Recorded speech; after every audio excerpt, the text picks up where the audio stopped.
he has this way of right away seeing through how their body is being held, how they're walking, then especially with the profile, then he has it down. But even in the first visit, just like with my own first visit, he was able to separate my type of operating from the rest of people, do you know, because he saw me as being one of those who wanted to save. Now, not everybody who walks in here has that, but he's able to identify it immediately.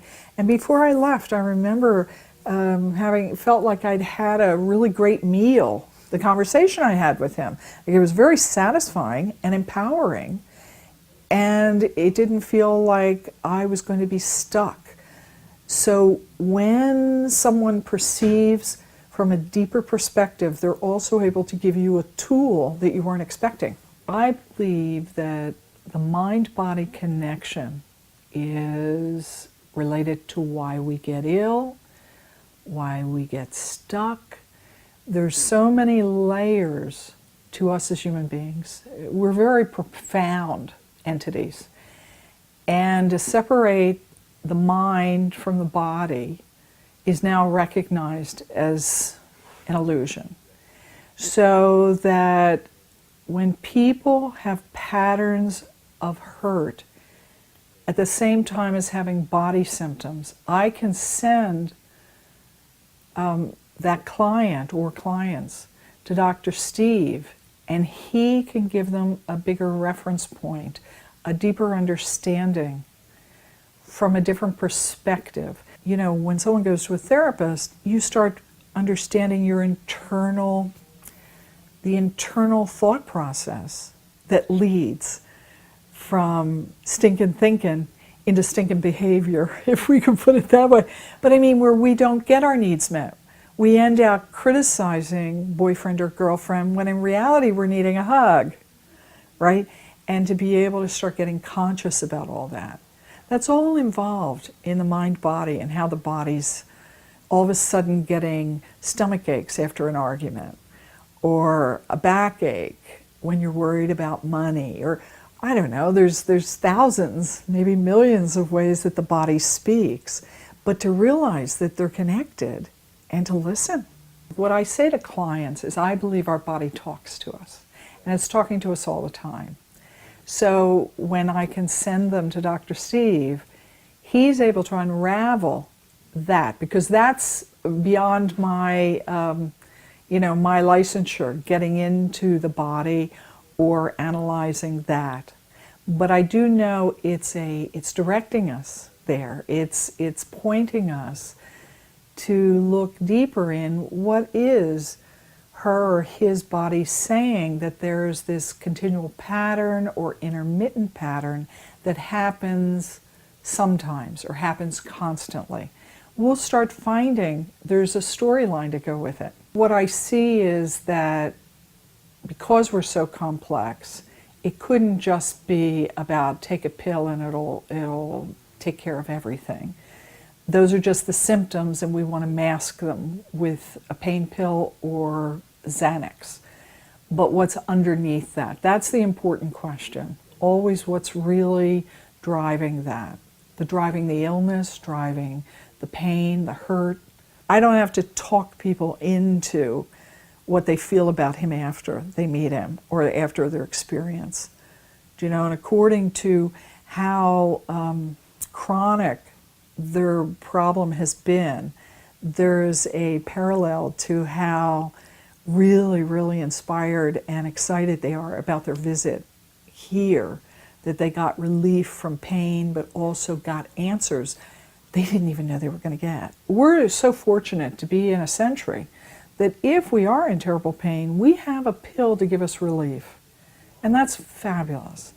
But if it's an ongoing pattern, such as somebody being depressed and getting an antidepressant from their general MD or whoever, and then not working on the emotional causes of the depression, then the depression is just being held in check, where they're not as as in pain or feeling the exacerbation of whatever is driving the depression. So it's very, very important to always look, what's driving this?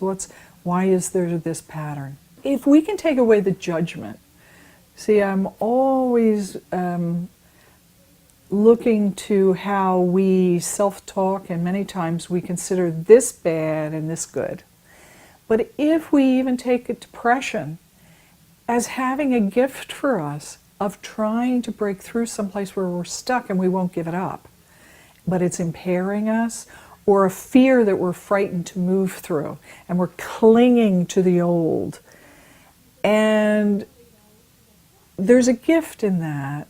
So the depression or other maladies, if we don't just judge them as wrongness, as badness, and look for what are they trying to speak to us about, we can then feel more empowered.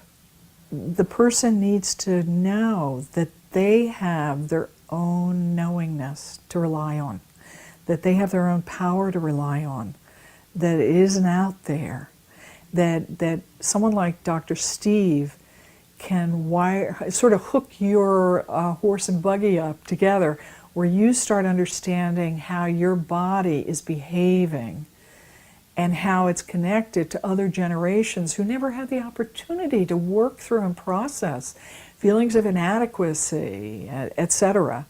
And that how we carry feelings many times that don't belong to us, that it comes down through the generational transmission.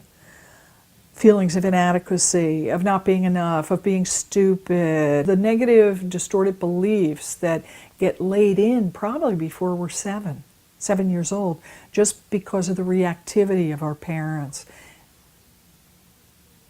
Sort of replicating how they were parented. It isn't, each parent did the best he or she could according to how they were parented. So we're not looking for somebody to be bad here. But he's able to help each person get clearer about their part in shifting their own experience to getting what they need and what they want. Because isn't that really what it's all about? And the confusion of yearning to have peacefulness and centeredness, but being surprised that, oh my gosh, certain times in the day I get really reactive and irritable or sad, and I didn't understand how come it happened. Well, there's answers out there that are empowering. And his way of connecting mind-body is a very powerful tool.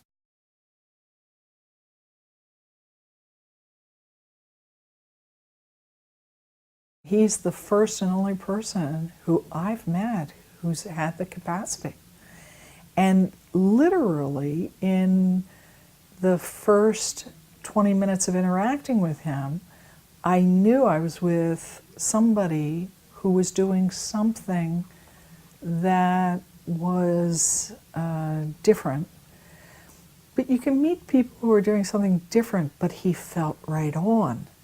Because having been a client myself for many, many years, to have someone be able to call me out on exactly how I operate within the first 20 minutes, not knowing anything about me, was very impressive. That's why, I laugh with him about it. I thought he was psychic in the beginning, but I knew there's something that was profound and very precise about what he did. One of the things that he said to me was that, and he hadn't even seen me in my own practice, but he said, I bet you bend over a lot to talk to people, right?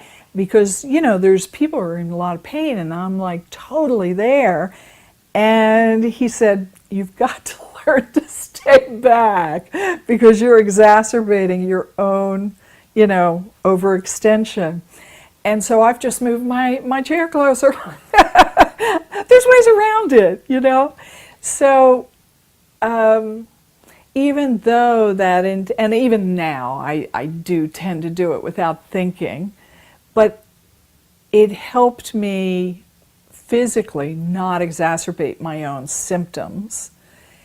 And sometimes when somebody comes in, I'll recognize how their body is operating, and it helps me also to